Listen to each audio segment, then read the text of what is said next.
একটি মাত্র ইবাদত আছে, যে ইবাদত মানুষ শুধুমাত্র আল্লাহর ভয়ে করে। সব কিছু লোক দেখানো করা যায়, দান লোক দেখানো করা যায়, নামাজ লোক দেখানো করা যায়, কি বললাম বুঝলেন? সব কিছু লোক দেখানো করা যায়, একটি জিনিস লোক দেখানো করা যায় না, তার নাম সিয়াম। সাহারি খাবার থেকে ইফতার পর্যন্ত কোনো অন্যায় কিছু করা যাবে? করা যাবে? যাবে না তো? যাবে না। আচ্ছা বলুন তো, আপনি বাথরুমে গোসল করতে ঢোকেন তো, সেই সময় কেউ থাকে বাথরুমের ভিতরে? তা আপনি যদি এক ঢোক পানি খেয়েই নেয়, কেউ দেখতে পাবে? পায়খানা পেচ্ছাপ ঘরে যান না, কেউ থাকে ওখানে? খুব পানি পিপাসা লেগেছে, যদি এক বদনা পানি খেয়েই নেন, কেউ দেখতে পাবে? কিন্তু কেউ খায়? কেউ খায়? খায় না। কার ভয়ে খায় না? কার ভয়ে? আল্লাহর ভয়ে। ওই জন্য পৃথিবীতে যত ইবাদত আছে সব থেকে বেশি খুশি হয় রোজা রাখলে আল্লাহ সুবহানাহু ওয়া তাআলা। কি বুঝতে পারছেন? কারণ প্রত্যেক ইবাদতে ভেজাল চলে, মানে মানুষ ভেজাল করে, কিন্তু রোজা নামক ইবাদতে কোনো ভেজাল চলে না, অত সহজ নয়। তবে রমজান মাসে আমাদের অনেক ভেজাল আছে, আছে না? কি আশ্চর্য ব্যাপার, ওকে যদি এখন গরু হাটে বিক্রি করা হয় গোস্তর দরে, মোটামুটি 1.5 কুইন্টালের গায়ে গোস্ত হবে, কিন্তু ও বলছে হুজুর আমার রমজান মাসে আমার পেটে খুব লাগে আর রোজা করতে পারি না। অনেক লোক আছে না, আছে না? ওর গোস্তর দরে বিক্রি করলে 1.5 কুইন্টালের গায়ে গোস্ত, অথচ রোজা রাখে না। এরকম লোক আছে? আছে? আল্লাহু আকবার। এইবার আপনাদেরকে একটা কথা বলি। আচ্ছা, রমজান মাসের এত সওয়াব, এত গুরুত্ব কেন, এটা জানা আছে? জানা নেই? আল্লাহ তাআলা বলছেন শাহরু রমাজান আল্লাযী উনজিলা ফীহিল কোরআন, রমজান সেই মাস, রমজান সেই মাস যে মাসে আমি আল্লাহ কোরআন অবতীর্ণ করেছি। তার মানে রমজানের যত গুরুত্ব মাহাত্ম্য কিসের জন্যে? কোরআন অবতীর্ণের জন্যে, তাই তো? আজকে বিশাল প্যান্ডেল করা হয়েছে, ভালো করে বুঝবেন। প্রধান বক্তাকে না আবু তাহের সালাফি সাহেব ধরে না, তাহলে এই আয়োজনটা কার জন্য হয়েছে? প্রধান বক্তার জন্য হয়েছে, যে বক্তব্য রাখবে সব শুনবে, তাই না? তাহলে মূল আয়োজনের মানে উদ্দেশ্য কি? বক্তা আসবেন, বক্তব্য রাখবে, তাই না? ইনি হচ্ছেন মূল। আল্লাহ তাআলা বলছে রমজানে এত সম্মান কেন জানো? আল্লাযী উনজিলা ফীহিল কোরআন। এই রমজানের এত গুরুত্ব এই কারণে যে এই মাসে, রোজার মাসে কোনো এক রাত্রিতে আল্লাহ সুবহানাহু ওয়া তাআলা বলছেন আমি কোরআন অবতীর্ণ করেছি, তাই না? এই শুনুন, রমজানের কিছু মাসলা মাসাইল, এগুলো আলেম ওলামারা শায়েখরা সব আছেন বসে, যেগুলো খুব কমন জিনিস, এগুলো আপনাদেরকে আমি বলে দিয়ে যাচ্ছি। কি বললাম বুঝলেন? কারণ অনেক ভুল ত্রুটি আমরা অনেক সময় করি কি করি না? করি। অনেক সময় রমজান মাসে আমরা রোজা খাদ্য খাবার খেয়ে নষ্ট করে দিই না? কেউ কেউ বলেছে একটা রোজা যদি কেউ নষ্ট করে দেয়, সারা জীবন রোজা করে গেলেও ওর কাফারা পূরণ হয় না, বলে না? একদম মিথ্যা কথা। আপনি ইচ্ছা করে হোক একটা রোজা মিস করেছেন, ইচ্ছা করে, একদম ভালো করে বুঝবেন, আপনি একটি কাবিরা গুনাহ করেছেন, ফরজ ইবাদত ইচ্ছা করে ছেড়ে দিয়েছেন, আপনি কি করেছেন? কাবিরা গুনাহ করেছেন। আপনি তার জন্য আল্লাহর দরবারে ক্ষমা প্রার্থনা করুন, আর পরবর্তী টাইমে ওই রোজাটা পূর্ণ করে দেন। কি বললাম বুঝলেন? তাহলে খাদ্য দিয়ে রোজা যারা ভেঙেছে ইচ্ছা করে, তারা কাবিরা পাপ করেছে, হ্যাঁ, তারা আল্লাহর কাছে ক্ষমা চাইবে এবং পরবর্তীতে ওই রোজাগুলো কি করবে? করে দিবে। নাম্বার 2, আরেকটা রোজা ভাঙার পদ্ধতি, তার কাফারা আবার একটু বেশি। সেটা কি? রোজা অবস্থায় যদি কেউ দিনের বেলাতে স্বামী স্ত্রী মিলন করে যদি রোজা ভাঙে, ভালো করে বুঝবেন, রমজান মাসে দিনের বেলাতে স্বামী স্ত্রী দুপুর বেলাতে শুয়েছিল, কোনো কারণে যদি স্বামী স্ত্রী মিলন ঘটে যায় রোজা অবস্থাতে, এটা কিন্তু আর দোয়া করে পার পাওয়া যাবে না। কি জরিমানা আছে? 1 নম্বর জরিমানা গোলাম আজাদ করতে হবে। 2 নম্বর জরিমানা 60টা রোজা রাখতে হবে। আরে 30টার ক্ষেত্রেই যদি এই হয় 60টার করা যায়, 60টা রোজা রাখতে হবে। আর না হলে 60 জন মিসকিনকে কি করতে হবে? খেতে দিতে হবে। এর নাম সিয়াম। অনেক বৈধ জিনিস অবৈধ হয়ে যাবে, যেমন স্বামী স্ত্রী মিলন, দিনের বেলা, রাতের বেলা, দুপুর বেলা, বিকেল বেলা, সকাল সন্ধ্যা, যে কোনো টাইমে আপনি আপনার স্ত্রীর সঙ্গে মিলিত হতে পারেন, কিন্তু রমজান মাসে চলবে না দিনের বেলা। যদি রাত্রে আপনি স্বামী স্ত্রী মিলামেশা করতে পারেন, কোনো সমস্যা নেই, সাহারি আগ পর্যন্ত, ইফতারি পর থেকে নিয়ে সাহারি আগ পর্যন্ত। তাহলে আমরা এই অন্যায় কাজ দিনের বেলা তো রমজান মাসে করবো না, তাহলে অনেক জরিমানা। কি বললাম বুঝলেন? আর একটা জিনিস আপনারা জেনে যান, আমাদের যারা ফেতরা দিই, ফেতরা দিই তো কবে থেকে দিই? ওই মোটামুটি 15 থেকে শুরু, তাই না? 15 থেকে শুরু, মানে যে যেটা বুঝেছে আর কি। এগুলো খুব মানুষ ভুল করছে, ওই জন্য আপনাদেরকে আমি বলে দিচ্ছি, এবং আমি যাচাই বাছাই করে জেনে বুঝে তবে আপনাকে বলছি। এগুলো আমাদের জেনে রাখলে একটু ভালো হবে, কারণ 2-4 দিন পরে রমজান আসছে, তাই না? আচ্ছা, আমরা ফেতরাটা দিই কেন, এটাকে বলুন। ফেতরা দিই আমরা এই কারণে, জাকাতুল ফিতর এই কারণে আমরা দিই যে রমজান মাসে রোজা করতে করতে যদি কোনো ছোট বড় ভুল ত্রুটি হয়ে যায়, ছোটখাটো, তাহলে এই ফেতরাটা হচ্ছে এই ছোটখাটো ভুলের কাফারা। এই ফেতরার মাধ্যমে আল্লাহ আপনার রোজা অবস্থায় ছোটখাটো ভুলগুলোকে কি করবে? মাফ করে দিবে, তাই তো? আপনি 15টা রোজায় ফেতরা দিয়ে দিলেন, তাই তো? আচ্ছা বলুন তো, 15টা রোজায় ফেতরা দেওয়ার পরে এখনো তো 15টা রোজা বাকি আছে না নেই? তাহলে এই 15টার ভিতরেও তো ভুল ত্রুটি হতে পারে কি পারে না? পারে। তাহলে তখন কি করবেন? ওই জন্য অত আগে ফেতরা দিবেন না। কি বললাম বুঝলেন? ঈদগাহে যাওয়ার আগে ফেতরা দিবেন, ঈদগাহে যাওয়ার আগে। এইবার আপনি যদি মনে করেন যে ঈদগাহে যাওয়ার আগে মানে ঈদের সওয়ালের চাঁদ উঠে যাওয়ার পরে আপনি দেন, কোনো সমস্যা নেই। তবে 2-3 দিন আগে গরিব মানুষদের সুবিধার্থে আপনি দিতে পারেন, কোনো সমস্যা নাই। কি বললাম বুঝলেন? এবার রাত্রি গভীর হয়েছে, এটা আদায়ের জলসা নয়, তাবলিগি জলসা, তাই তো? তাবলিগি জলসা মানে আপনি যেগুলো জানেন না সেগুলোকে জেনে নিতে হবে। দিনের শিক্ষা অর্জন করা কি ফরজ, বাধ্যতামূলক, তাই না? জি। আপনার বয়স এখন 50-60, অনেক মানুষ এরকম বয়সের বসে আছেন না? তা আপনি এখন আর নতুন করে দিলালপুর মাদ্রাসা, আবদুল্লাহপুর মাদ্রাসায় ভর্তি হওয়ার সুযোগ আছে? নেই তো।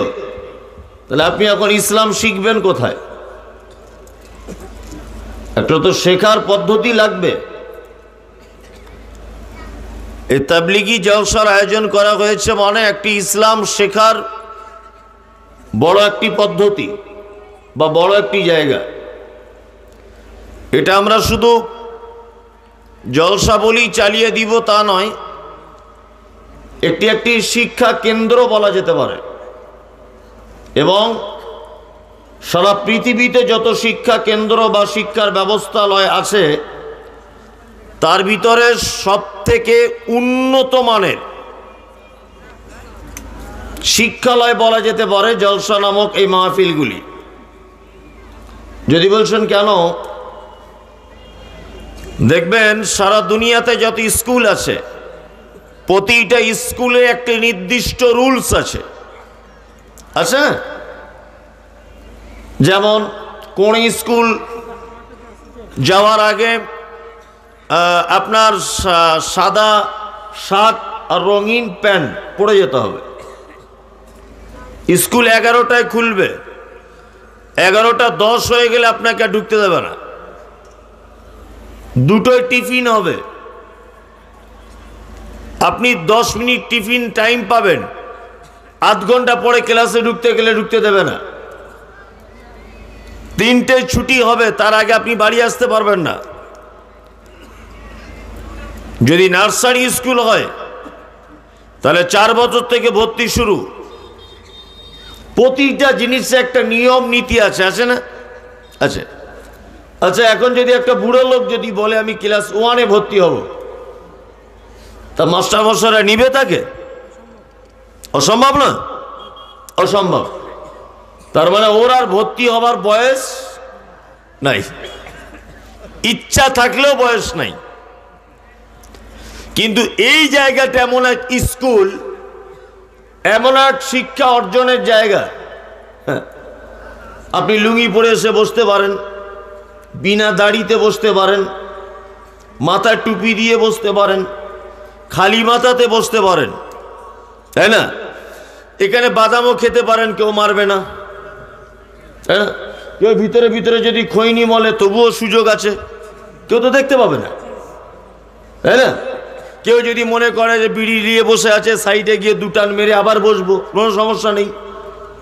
বিনা অজুতে চলবে, অজুতেও চলবে। কেউ যদি মনে করে জামা প্যান্ট নেই, আমি আন্ডার প্যান্ট পরে বসবো, তাও সুযোগ আছে। মানে বুড়ো থেকে একেবারে জিরো, প্রতিটা মানুষ এই ক্যাম্প থেকে দিনের জ্ঞান অর্জন করতে পারে। পারে কি পারে না? পারে, পারে। আমার বক্তব্য অত ভালো লাগবে না, আমি জানি, আমার অত সুস্বাদ নেই। তবে তাবলিগি জলসা বলে আমি খুব গুরুত্ব সহকারে একটা করে বুঝিয়ে বুঝিয়ে কিছু বলার চেষ্টা করব ইনশাল্লাহ। আমাকে 1টা পর্যন্ত বলতে বলেছেন, 1টা পর্যন্তই বলবো। আর আপনি ধৈর্য ধরুন, আমি অনেক তথ্য আপনার সামনে উপস্থাপন করার চেষ্টা করছি ইনশাল্লাহ। আমি পবিত্র গ্রন্থ মুকুট আল কোরআনুল কারীমের 183 নম্বর আয়াত আপনাদের সামনে তেলাওয়াত করেছি। আর সূরা আল ইমরানের 137 নম্বর আয়াত, 134 নম্বর আয়াত আপনাদের সামনে তেলাওয়াত করেছি। এই আয়াতগুলিকে কেন্দ্রবিন্দুতে রেখে আরো কিছু হাদিসকে একত্রিত করে আমি 2টি বিষয়ে কথা বলবো। এক হচ্ছে নফল সাদাকা, আর এক হচ্ছে নফল সিয়াম। এই 2টি ব্যাপারে কথা বলবো। যদি বলছেন যে দান সম্পর্কে তো আমরা প্রতিদিন বক্তব্য শুনি, আরে প্রতিদিন শোনা কোরআনের এটাই সব থেকে বড় অলৌকিক মোজেজা যে একই কথা বিভিন্ন ব্যক্তির মুখে বিভিন্ন রকমের স্বাদ লাগে, লাগে না? আপনাদের মসজিদের ইমাম সাহেব কোরআন তেলাওয়াত করলে যেমন ভালো লাগে, আচ্ছা কাবার ইমাম যদি তেলাওয়াত করে একই ভালো লাগে না কম বেশি আছে? কম বেশি আছে, আছে। তার মানে বোঝা যাচ্ছে একই কথা ব্যক্তির পরিবর্তনে শোনার ভালো লাগাটাও ডিপেন্ড করে, করে না? করে। আপনারা আগে দানের ব্যাপারে শুনেছেন, রোজা বা সিয়ামের ব্যাপারে বক্তব্য শুনেছেন, তাই না? আমার কাছে শুনুন, দেখুন একটু কিছু জানা যায় কিনা। আমি প্রথমে এই 2টি জিনিসকে কেন বলবো এটা আগে আপনাদেরকে ভাবাই। যারও তো অনেক বিষয় ছিল। রোজার সঙ্গে দানের কি সম্পর্ক? সিয়ামের সঙ্গে দানের কি সম্পর্ক? মারাত্মক সম্পর্ক আছে। আচ্ছা, আমরা অনেক সময় অনেক কিছু ভুল ত্রুটি করি, করি না? করি। আচ্ছা, আমাদের ভুলের অনেক সময় জরিমানা আছে না নেই? আছে, আছে। যেমন দেখবেন আমাদের পাড়া গ্রামের কিছু লোক তারা না জানার কারণে তার স্ত্রীকে বলে, দুপুরবেলা ঝগড়া হয়েছিল স্বামী স্ত্রী, ঝগড়া করতে করতে বউকে বলছে আল্লাহর কসম তোর মায়ের বাড়ি যাব না, আমি আজ থেকে আল্লাহর কসম দিয়ে বলছি তোর মায়ের বাড়িতে আমি পা লাগবো না। এটা বলেছে কখন? দুপুরবেলাতে, তাই না? রাতের বেলা এক জায়গায় ছিল, একটু প্রেম প্রীত হয়েছে, ভাব ভালোবাসা হয়েছে, সারা রাত বেশ ভালোই কেটেছে, রাগ সব মিটে গেছে। সকালে তখন বলছে না রে চল যাব। তোর মায়ের বাড়ি যাবো না বলেছিলাম, না যাবো, যাবো। আচ্ছা, ও যে আল্লাহর কসম করে দুপুর বেলাতে বলেছে যাব না, আর সকালবেলাতে বলছে যাব, আর ও যদি চলে যায়, বলুন তো ও যে কসমটা করেছিল, কসমটা রাখতে পারলো না, এর জরিমানা আছে না নেই? কথা বলুন, আছে? কি জরিমানা? যারা আছে, এই জন্য তাবলীগে জলসার আয়োজন করা হয়েছে। কি বুঝতে পারছেন? তাবলীগি জলসা কেন করা হয়েছে? এই কারণে, আপনার জানা নেই তাই। তার মানে আপনি একটা জিনিস আজকে নতুন শিখে যাবেন ইনশাআল্লাহ। ইনশাআল্লাহ। এক, আমরা যারা আল্লাহর কসম দিয়ে কসম রক্ষা করতে পারি না, প্রথম জরিমানা হচ্ছে 10 জন মিসকিনকে খাওয়াতে হবে। কজন? 10 জন। মৌলভী সাহেব, আমি 10 জন মিসকিন খাওয়াতে পারবো না। 3টে সিয়াম পালন করতে হবে, 3টে রোজা রাখতে হবে। কি বললাম বুঝলেন? তাহলে কসম নামক এই কাফারা হিসাবে জরিমানা কি দিয়ে? মিসকিন খাওয়াতে হবে, না হলে 3টে রোজা রাখতে হবে, তাই তো? তাহলে আমরা কসম না রাখতে পারলে আমাদের গুনাহ হবে, তাই তো? আর এই গুনাহ থেকে বাঁচতে গেলে, বা আল্লাহর কাছে ক্ষমা পেতে গেলে, বা আল্লাহর মন সন্তুষ্ট করতে গেলে কি করতে হবে? কি করতে হবে? 10 জন মিসকিনকে সাদাকা করতে হবে, আর 3টা রোজা রাখতে হবে। তাহলে একটা জিনিস জানা হয়ে গেল। চলুন, আপনি হজ করতে গেলেন, হজ করতে গিয়ে কুরবানি করতে হয়, হয় না? এটা একটা হজের রুকুন। এখন আপনি কোনো কারণে কুরবানি করতে পারলেন না, এর কাফারা কি? এর জরিমানা কি? এর জরিমানা 1 নম্বর, মক্কায় থাকা অবস্থায় আপনাকে সাদাকা করে দিতে হবে। কি বললাম বুঝলেন? সাদাকা। যদি বলেন মৌলভী সাহেব মক্কা তো সব ধনী লোকেদের কারবার, ওখানে সাদকা করব কাকে, দান করব কাকে? যদি কাউকে খুঁজে না আপনি পান, তাহলে মক্কায় থাকা অবস্থা আপনাকে 3টে রোজা রাখতে হবে। মক্কা থেকে বাড়ি এসে আরো 7টা রোজা রাখতে হবে। টোটাল জরিমানা হিসাবে 10টি রোজা রাখতে হবে আপনাকে। দুটো জিনিস জানা হয়ে গেল, তাই তো? 3 নম্বরে জানুন, আমরা পাড়া গ্রামের অনেক লোক, বিশেষ করে যারা ইয়ং ছেলে, এরা তো বোঝে কম। কি বললাম ভাইলেন? এরা শুধু এতটুকু বলে 14ই ফেব্রুয়ারি কোন দিন এটা বোঝে, আর কার মেয়ে কোন দিকে যাচ্ছে এ জ্ঞান ওর ভালো আছে। এই জলসাতে কতজনকে যে কথা দিয়ে রেখেছে আল্লাহ হাকিম জানে, কতজনকে যে কথা দেওয়া আছে আর ফোন নাম্বার দেওয়া আছে। এরা এইগুলো ছাড়া দিন সম্পর্কে কিছু বোঝে না। সালমান খান কি করে চুল কেটেছে, এবার ঈদে কাটতে হবে। হ্যাঁ, ও কি করে প্যান্ট পরেছে, আমাকে ঈদে পড়তে হবে। পাকুর সিনেমা হলে কোন বই চলছে, এরপরে কোন বই আসছে নতুন সিনেমা, এই ব্যাপারগুলোতে লক্ষ্য রাখতে হবে। IPL খেলা কবে থেকে চালু, এইসব ব্যাপারেও খুব মাথা গরম। ইসলামিক ব্যাপারে বোঝে না, আর বোঝার চেষ্টা করেও না। তাই বোঝার চেষ্টা করে, রমজান মাস আসছে সামনে, ফতোয়ার শেষ নাই, শুধু ফোন আর ফোন। কেউ যে হুজুর থুতু গিলে নিয়েছি, হবে রোজা হবে? হবে। আর দুপুরবেলা শুয়েছিলাম, আর বইয়ের গায়ে হাত লেগে গেছে, রোজা হবে? হবে। সাহারি খেতে পারেনি, হবে? মানে রমজান মাসে ওর যত ফতোয়া, আর 11 মাস ওর কোনো পাত্তা নেই। এরকম লোক অবশ্য আপনাদের ঝাড়খণ্ডে নেই। ঝাড়খণ্ডের যুবক ছেলেরা ভালো, আমি বেঙ্গলের কথা বলছি। আপনাদের এখানে তো সব আলহামদুলিল্লাহ খুবই ভালো, কোনো সমস্যা নেই তো? না। এদিকে বেরুন, হাসছেন কেন? এদিকে বেরুন। একটা যুবক ছেলে তার স্ত্রীকে বলছে নতুন বিয়ে করার পর, যে তোমার এই হাত দুটো আমার মায়ের মতো দেখতে, বলে দিয়েছে। তোমার চোখ দুটো না, এটা আমার মায়ের মতো দেখতে। তুমি যখন কথা বলো তোমার এই জায়গাটা টোল পড়ে, হালকা গর্ত হয়ে যায়, এটা আমার পুরো আমার মায়ের এরকম হয়। আচ্ছা বলুন, কেউ যদি তার স্ত্রীর কোনো অঙ্গ প্রত্যঙ্গ তার মায়ের অঙ্গ প্রত্যঙ্গের সঙ্গে যদি মিলিয়ে দেয়, বলুন তো এটা পাপ কি পাপ নয়? কারা বলছেন পাপ? হাত তুলুন দেখি, জেনে শুনে বলবেন, কিন্তু আমি ধরবো। আর কেউ তুলছে না। আবেগ, এগুলো কি আবেগ। কি বললাম বুঝলেন? আর যেই বলেছি ধরবো, ও তুলেছিল, ফটাম নামিয়ে নিল। দেখছি তো গোলমাল, জানি না, আন্দাজে তুলেছি।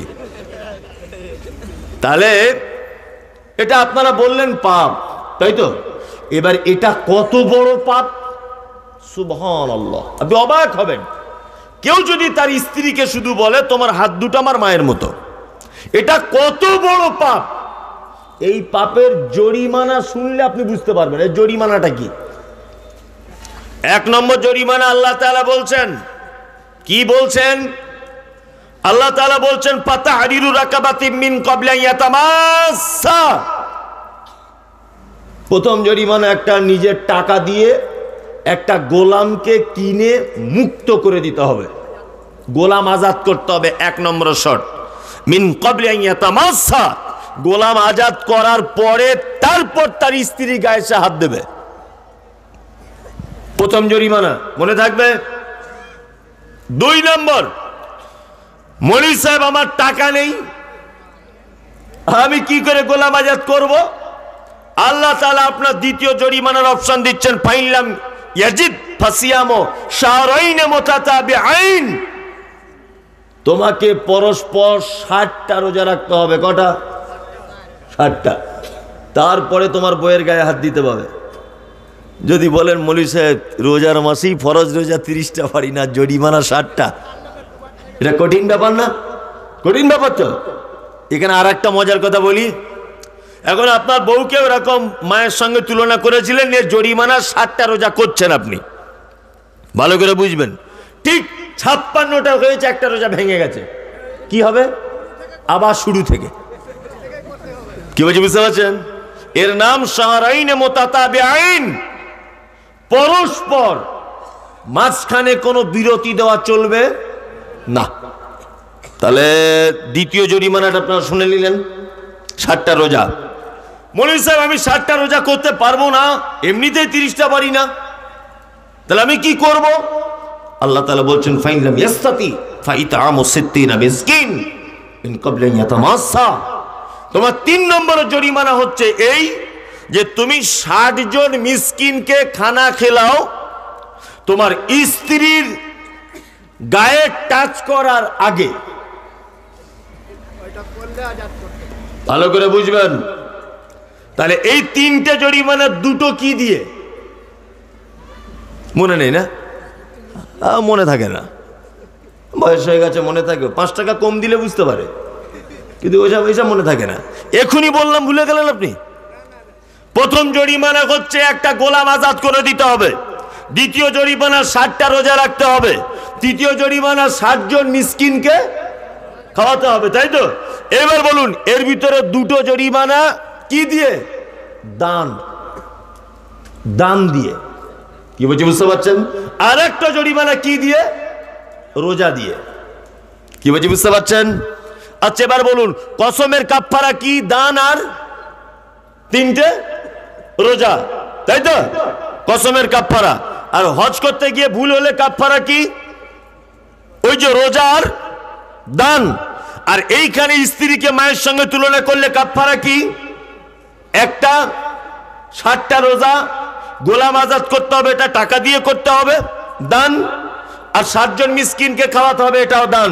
তার মানে বোঝা যাচ্ছে বান্দা যত ভুল করে, যত অপরাধ করে, প্রত্যেক অপরাধের জরিমানা হচ্ছে সিয়াম আর দান।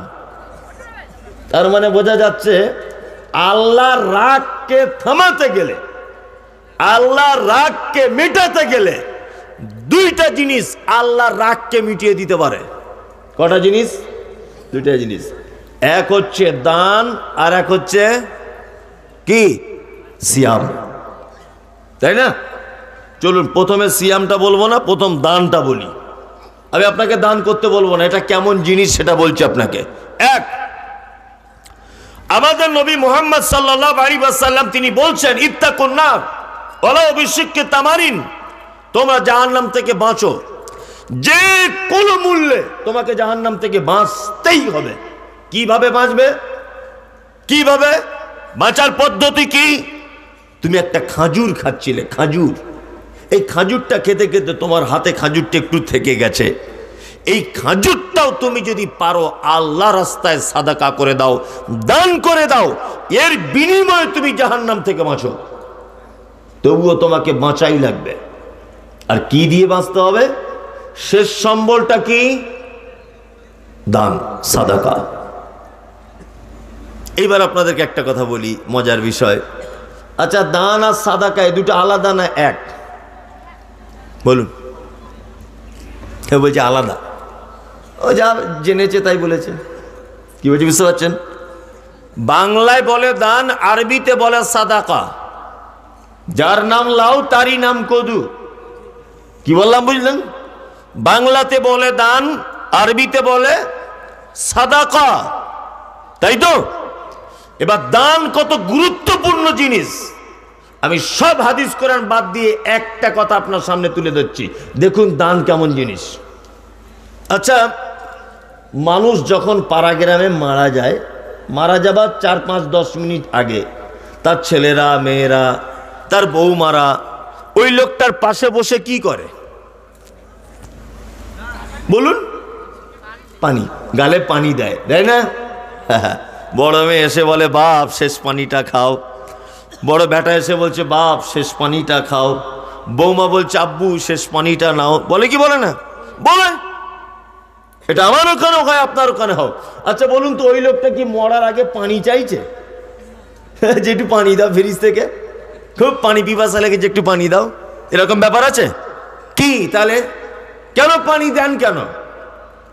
আর ওর তখন কি হয়, ও তখন কি বলে, এটা আমাদের জানা লাগবে কি লাগবে না?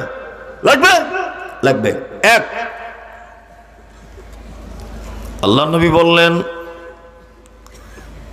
এক গ্লাস পানি থেকে এক ফোঁটা পানি যদি মাটিতে পড়ে যায়, যেমন কোনো আওয়াজ হয় না, একজন আল্লাহওয়ালা লোক, একজন ইমানদার লোক, একজন মুমিন লোক, ওই লোকটার কাছে যখন মালাকুল মউত চলে আসে, তার আত্মাটাকে যখন ধরে নেয়, আত্মাটাকে বার করার সময় যেমন মায়ের কোলে শিশু যেমন ঘুমিয়ে যায়, কেউ বুঝতে পারে না, ঠিক তেমন করে ওই লোকটার আত্মাটাকে বার করে নিয়ে যাওয়া হয়।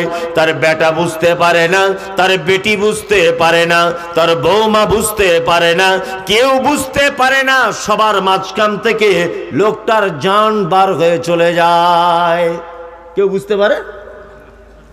সবাই কাঁদছিল, বসে বসে গালে পানি দিচ্ছিল, কিন্তু কখন মারা গেছে কেউ দেখতে পায়? দেখতে পায় না। এবার একটা মজার কথা বলি, মানুষ মারা যাবার 2-4-5 মিনিট আগে মালাকুল মউত নামক যে ফেরেশতা আল্লাহর অর্ডারে আসে, এই ফেরেশতাকে কিন্তু ওই লোকটা দেখতে পায়, নিজের চোখে দেখতে পায়। কি বললাম বুঝলেন? যদি যে লোকটা মারা যাচ্ছে ও যদি খারাপ হয়, তাহলে কেমন করে জান বার করা হয়? মালাকুল মউত এত কঠিন করে তার আত্মাটাকে ধরে যে তার শিরা, উপশিরা সমস্ত কিছু যেন ছিঁড়ে মালাকুল মউতের হাতে যেন চলে আসে। আর ওই লোকটা কষ্ট সহ্য করতে না পেরে তখন কি বলে? ফায়াকুলা ও রব্বি লাওলা আখরতানি ইলা আজালিন করিব ফাআসাদদাকা ওয়া আকুম মিনাস সালিহিন।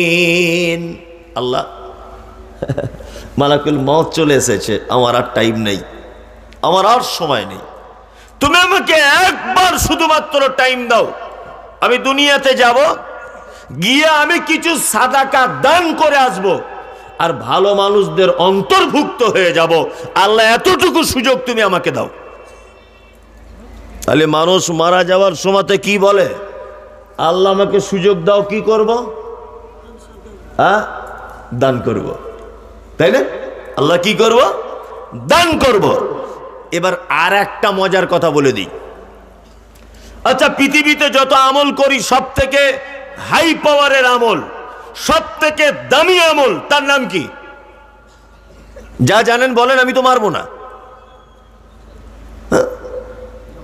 বলুন, কে বলছে? ও ঠিক বলেছে, হয়তো ভয়ে বলছি কিন্তু ঠিক বলেছে। ঠিক, নামাজ। আর তারপর ধরে নেন যাকা আপনার ওই হজ করা ধরে নেন, তারপর আপনি ধরে নেন রোজা রাখা, তাই তো? এগুলো পাওয়ারফুল বড় রকমের ইবাদত, তাই তো? আচ্ছা, ওই লোকটা মরার আগে কেন এ কথা বলছে, আল্লাহ একটু টাইম দাও দান করে আসি? ও তো বলতে পারতো যে আল্লাহ একটু টাইম দাও 2 রাকাত নামাজ পড়ি, বলতে পারতো কি পারতো না? পারতো। এ কথা বললো না কেন? পৃথিবীতে যত ইবাদত আছে প্রত্যেক ইবাদতের নির্দিষ্ট একটা পদ্ধতি আছে। পদ্ধতি আছে না? পদ্ধতি আছে। আর বিনা অজুতে নামাজ হবে? হবে? অজু অপবিত্র অবস্থায় হবে? হবে? হবে না। তাহলে নামাজের শর্ত অজু, অজুর শর্ত পবিত্রতা, তাই তো? এইবার আপনাদেরকে একটা কথা বলি, ওই লোকটা যদি বলে আল্লাহ 2 রাকাত নামাজ পড়ার টাইম দাও, তো ওই লোকটাকে গোসল করে অজু করে 2 রাকাত নামাজ পড়তে মিনিমাম 30 মিনিট লাগবে, লাগবে না? এখন মালাকুল মউত তো চলে এসেছে, তো টাইম নাই বেশি। ও যদি বলে আল্লাহ হজ করতে যাব, আমাকে একটু টাইম দাও, পাসপোর্ট করতে হবে, হজে যাওয়া আসা 50 দিন, ওর হাতে তো টাইম নাই, ও তো এখনই মরবে। ও তো বলতে পারতো আল্লাহ একটু রোজা রাখি, সাহারি খেতে হবে, ইফতারি করতে হবে, সারাদিন না শুকিয়ে থাকতে হবে, তাই না? আল্লাহ, লোকটা কি বলছে? ফাসাদদাকা ওয়া আকুম মিনাস সালিহিন, আল্লাহ আমাকে একটু সুযোগ দাও, আমি একটু দান করে আসি, দান করে আসি, আর ভালো মানুষদের অন্তর্ভুক্ত হয়ে তবে তোমার কাছে আসি। তার মানে বোঝা যাচ্ছে যে দান করলে ভালো মানুষদের অন্তর্ভুক্ত হওয়া যায়। দুই নম্বর, পৃথিবীতে একটি আমল আছে যে আমলের কোনো পদ্ধতি নাই, কোনো পদ্ধতি নাই। এই তোমরা তো কথা বলছো কেন?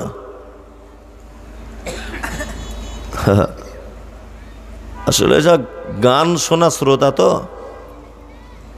না, এদের কাছে হাদিস কোরআন চলবে না। আমি দেখবেন বক্তব্য রাখবো, এখন প্যান খুলে যাবে, একটা লোক বাড়ি যাবে না, সে বক্তব্য আছে, কিন্তু আমি ওগুলো চাইছি না। আমি চাইছি তাবলিগি জলসা, দুটো একটা বিষয় ভিত্তিক মানুষকে একটু বুঝিয়ে বুঝিয়ে যদি বলা যায়, তাবলিগি জলসা বলে। আর যদি মনে করছেন না এসব শুনবো না, তাহলে আমাদের কাছেও ভেলকিবাজি আছে, কিন্তু আমি ওগুলো চাইছি না। আমি চাইছি আর 1 সপ্তাহ 10 দিন পরে রমজান আসছে, এই সম্পর্কে আপনাকে কিছু ভাবিয়ে দেবো। দান তার ভিতরে এক গুরুত্বপূর্ণ বিষয়, এই ব্যাপারে কিছু ভাবিয়ে দেবো, দিয়ে আমি চলে যাব। কিন্তু আপনি দেখতে পাচ্ছি এতে সন্তুষ্ট নন। আপনি না সন্তুষ্ট হলেও আমি বলছি তবুও। তাহলে মৃত্যু আগে মানুষটি কেন বলছে যে আমি দান করব? পৃথিবীতে একটি আমল আছে যে আমলটার কোনো পদ্ধতি নেই, কোনো পদ্ধতি নেই। আপনি পাকুড় স্টেশনে নেমেছেন, হোটেলে ভাত খেতে ঢুকেছেন, ভালো করে বুঝবেন। ভাত খেতে ঢোকার সময় দেখছেন একজন মহিলা 2টি বাচ্চা নিয়ে দাঁড়িয়ে আছে হোটেলের সামনে। ও এতিম বাচ্চা, ও স্বামী টামি কেউ নেই, ভিক্ষা করে, ভালো করে বুঝবেন। ও হোটেল থেকে বার হওয়ার সময় বলছে লা ইলাহা ইল্লাল্লাহ, মামু কিছু দাও। পাকুড় থেকে বাসে নামলেন, হঠাৎ করে একটা লোক এসে বলছে লা ইলাহা ইল্লাল্লাহ, মামা কিছু দাও। তুমি জিজ্ঞাসা করতে পাবে না তুমি হানাফি, সাফি, মালিকি, হাম্বলি, দেওবন্দি, জামাত ইসলামী, বেরেলি, তুমি পাথরচাপড়ি, তুমি ঘুটিয়াবি, আজমিরি, কাশ্মীরি, তুমি আহলে হাদিস, তুমি ফারাইজি, তুমি রাফলিয়াদিন করো কি করো না, তুমি লুঙ্গি পরে কেন, প্যান্ট পরে কেন নেই, হাতে মোবাইল কেন, তোমার মাথার চুল লাল কেন, কেন তুমি ভিক্ষা করছো, তুমি লম্বা না বেঠে, তুমি হিন্দু না মুসলিম, এটা জিজ্ঞাসা করার প্রয়োজন তাই। লা ইলাহা ইল্লাল্লাহ, বাবা কিছু দাও। পকেটে পয়সা ছিল, চট করে একটা 10 টাকার নোট ধরিয়ে দিলেন। জিজ্ঞাসা করার কোনো সুযোগ নেই তুমি কোন কাস্টের লোক। 2, এইরকম কোনো হাদিস থেকে পাওয়া যায় না যে নফল দানের ক্ষেত্রে 20 টাকার নোট দিতে হবে, 10 টাকার নোট দিতে হবে, 1 টাকার কয়েন দেওয়া চলবে না, 5 টাকার কয়েন দেওয়া চলবে না, সব নোট দিতে হবে। এরকম কোনো পদ্ধতি আছে? আছে না। পৃথিবীতে একটি ইবাদত আছে যে ইবাদতের কোনো পদ্ধতি নেই, কোনো পদ্ধতি নেই। কি বলছি বুঝতে পারছেন? তার নাম নফল দান বা নফল সাদাকা। এবার একটা জিনিস আপনাকে আমি বলে দিই, সেটা কি? এখন এই দান দুই প্রকারের। কয় প্রকার? কথা বলুন। দুই প্রকার, এক ফরজ আর এক নফল বা সুন্নত। ফরজ কোনটা? যেমন রমজান মাসে যাকাতুল ফিত্র, এটা কি? ফরজ, বাধ্যতামূলক। আর আপনার সারা বছরের সংসার চালানোর পর যে টাকা বেঁচে গেছে এর থেকে 2.5% জাকাত, এটা কি? ফরজ। তবে বলে দিচ্ছি, ফরজের একটা নির্দিষ্ট পদ্ধতি আছে। জাকাত আপনি সবাইকে দিতে পারবেন না, ফিতরা সবাইকে দিতে পারবেন না। এটা কাদেরকে দেবেন তার নির্দিষ্ট একটা পদ্ধতি আল্লাহ সুবহানাহু ওয়া তাআলা সূরা তাওবায় বলে দিয়েছেন, 8 শ্রেণীর লোক পাবে। কি বললাম বুঝলেন? এই 8 শ্রেণীর লোক ছাড়া আর কাউকে আপনি জাকাত বা ফিতরা দিতে পারবেন না। এটা হলো ফরজ। নফল কোনগুলো? আপনার সংসার চালানোর পর, ভেলোরে ডাক্তার দেখানোর পর, আপনার স্ত্রীর জামা কাপড় কেনার পর, আপনার সাপ্তাহিক বাজার ঘাট করার পর 2000 টাকা বেঁচেছে, এর থেকে আপনি গরিব অসহায় দুস্থ মানুষদের মাঝখানে যদি কিছু দেন, এর নাম হচ্ছে নফল দান বা নফল সাদাকা। কি বলছি বুঝতে পারছেন? এইবার আপনাকে একটা চমৎকার কথা বলে দিই, সেটি হচ্ছে এই যে আমরা নফল সাদকা যারা করি বা দান যারা করি, এটা আবার দুই প্রকারের। কয় প্রকার? কয় প্রকার? দুই প্রকার। নফল দান বা সাদকা কয় প্রকার? দুই প্রকার। এক সাধারণ দান আর এক সাদকায়ে জারিয়া। সাধারণ সাদাকা আর দুই সাদকায়ে জারিয়া। এই ওই পাকুড়ের হোটেলের কথা আবার বলি। দুইজন অসহায় বাচ্চা লোককে, বাচ্চা ছেলে পয়সা চায় না, হোটেলে অনেক সময় বার হওয়ার সময় দরজায় থাকে, দুইজনকে খাইয়ে দিলেন বিরিয়ানি। আচ্ছা বলুন তো, এটা নফল দান কি দান নয়? দান। তবে এটা সাধারণ দান। কি বললাম বুঝলেন? জারিয়া কাকে বলে? এই যে মসজিদটা ঢালাই হচ্ছিল না, আপনি 5 কুইন্টাল রড কিনে দিলেন, এর নাম কি? সাদকায়ে জারিয়া। আবার আমি বলে দিচ্ছি, এই জারিয়ার ক্ষেত্রে আমাদের বুঝতে হবে কোন জায়গায় জারিয়া করা উত্তম, এটা আমাদের বুঝতে হবে। কি বললাম বুঝলেন? একটা ছেলের পাতলা পায়খানা হয়েছে, একদিনে মোটামুটি 20-22 বার হয়েছে। এখন ও মাঠে পায়খানা করতে গেছে, মাঠে পায়খানা করতে গিয়ে ওর পাছাতে একটা বিষাক্ত সাপ কামড়ে নিয়েছে। মাঠে পায়খানা করতে গিয়ে ওর পাছাতে একটা বিষাক্ত কি সাপে কামড়িয়েছে। এবার আপনাদেরকে বলি, ওই রুগীটাকে একটা ডাক্তারের কাছে নিয়ে যাওয়া হলো। আচ্ছা বলুন তো, ডাক্তার যদি জ্ঞানী হয় তার কোন ঔষধটা আগে দিবে? পাতলা পায়খানার না সাপে কামড়ানোটার? কোনটা? সাপে কামড়ানোটা। আরে পায়খানা আরো 4 বার হলেও বেঁচে থাকবে, তাই না? কিন্তু সাপে কাটার এটা যদি চিকিৎসা দেরি হয়ে যায়, ও বাঁচবে? বাঁচবে না। তাহলে আমাদেরকে বুঝতে হবে কোন চিকিৎসা আগে করা দরকার। মসজিদে দান করা কি? সাদকায়ে জারিয়া। আর মাদ্রাসায় ওটাও সাদকা জারিয়া, জারিয়া নয়। এখন আমাদেরকে বুঝতে হবে যে কোন সাদকায়ে জারিয়া আমার লাভ বেশি। আমরা সব ব্যাপারে লাভ লস বুঝি না। বুঝি কি বুঝি না? বুঝি। মেয়ে দেখতে গেছে বেটার জন্য, বেটার জন্য মেয়ে দেখতে গেছে। মেয়েটাকে জিজ্ঞেস করছে, তোমার আব্বা কি করে মা? বলছে, আমার আব্বার 13টা ডাম্পার গাড়ি আছে। উরি বাবা, তাই নাকি? আর কি করে না, ফারাক্কাতে মেন রোডের সাইডে 14টা দোকান। আচ্ছা আচ্ছা আচ্ছা আচ্ছা আচ্ছা। তোমার কি ভাইটাই কেউ নাই মা? বলছে না, আমি বাপের এক বেটি। এর সঙ্গে সঙ্গে অঙ্ক কষে নিয়েছে যে এক বেটি মানে 14টা দোকান, ওর বাপ মরে গেলেই আমার বেটা পাবে, আর 14টা ডাম্পার আমার বেটা পেয়ে যাবে, তাই না? মানে সব কিছু আপনি লস লাভ ভালো মন্দ বুঝেন, বুঝেন না? আপনি তো চালাক লোক, চালাক লোক না। ঢেঁড়স কিনতে গেলে আগা ভেঙে দেখেন কচি কিনা, বাজারে লাউ কিনতে গেলে নখ ঢুকিয়ে দেন তলায় মাল কচি কিনা, বাজারে সিম কিনতে গেলে লাইটে দেখেন ভিতরে পোকা আছে কিনা, 500 টাকার লোড দিলে বারবার দেখেন জাল আছে কিনা। হ্যাঁ, আপনি দুধ কিনলে মেশিনে ভরে দেখেন এটা দুধ অরিজিনাল কিনা, ঘি কিনলে দেখেন কোন কোম্পানির ঘি। আপনার সব বেলাতে ভালো জ্ঞান, ভালো বুদ্ধিমান লোক। আপনাকে এই ব্যাপারেও জ্ঞান রাখতে হবে যে সাদকায়ে জারিয়া এখন উত্তম কোথায়। কি বলছি বুঝতে পারছেন? আচ্ছা, আপনারা আমার দিকে ফিরুন তো। মসজিদে কালকে আপনি 5 কুইন্টাল রড দান করলেন, তাহলে এটা সাদকায়ে জারিয়া, তাই তো? নাম্বার 2, আচ্ছা বলুন, আপনাদের গ্রামে যে 2তলা মসজিদটা দেখলাম, 100 বছর পরে হলেও বালি সিমেন্ট নষ্ট হয়ে গিয়ে এই মসজিদ ভেঙে আবার নতুন মসজিদ করা হবে কি হবে না? হবে। তাহলে আপনার যে 5 কুইন্টাল রড এই মসজিদে দিয়েছিলেন, তাহলে 100 বছর পরে এই মসজিদের রড আর থাকবে? থাকবে? থাকবে না। ও তখন ভাকুড়ির দোকানে, অর্থাৎ ওই যে লোহালক করে দোকানে চলে যাবে, বিক্রি হয়ে যাবে। তাহলে আপনার সাদকায়ে জারিয়া লংজিভিটি 100 বছর, তাই না? খুব জোর হলে 200 বছর থাকতে পারে, তারপরে কিন্তু আপনার সাদকায়ে জারিয়া শেষ, তাই তো?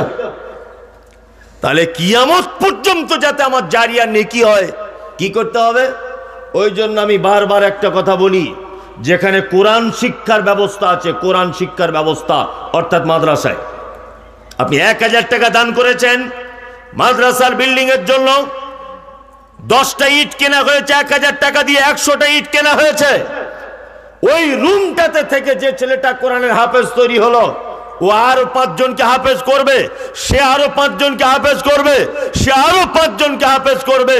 ফলাফল কিয়ামত পর্যন্ত ওই আপনার একদিনের চাউল খেয়ে যে ছেলেটা হাফেজ হয়েছে, আপনি কিয়ামত পর্যন্ত এর পক্ষ থেকে আপনার আমল নামাতে অ্যাকাউন্টে নেকি জমাই হতে থাকবে, জমাই হতে থাকবে।